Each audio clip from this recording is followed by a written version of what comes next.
नमस्कार, मी विजय नडे. माझं वय आता 71 आहे. मध्यंतरी माझं स्पाईनमध्ये प्रॉब्लेम होता, तर डॉक्टर देशपांडेने माझं स्पाईनचं ऑपरेशन केलं छोटंसं. तर त्यांनी मला सांगितलं असं असं तुमच्या MRIमध्ये प्रॉब्लेम आहे. तुम्हाला MRI असं दिसतो आहे की तुमचा मणका जो आहे तो मणक्यात 3ऱ्या आणि 5व्या मणक्याचे व्हेन्स आहेत त्या तुमच्या ह्या मणक्याला चिकटलेले आहेत.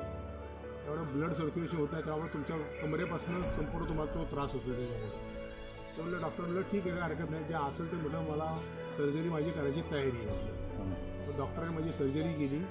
एक दिवस ॲडमिट 10 जानेवारीला ॲडमिट झालो. 11ला सर्जरी झाली आणि 12 तारखेला त्यांनी मला घरी सोडलं. त्यानंतर काही दिवस मी वॉकरवर चालत होतो. या सगळ्या गोष्टी घडत असताना म्हणजे त्यावेळेला मला बऱ्यापैकी त्रास व्हायचा.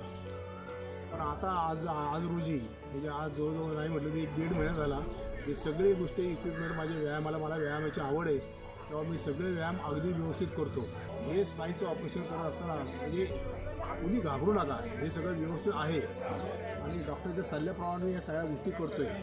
आता मी सध्या 2 व्हीलरसुद्धा चालवतो.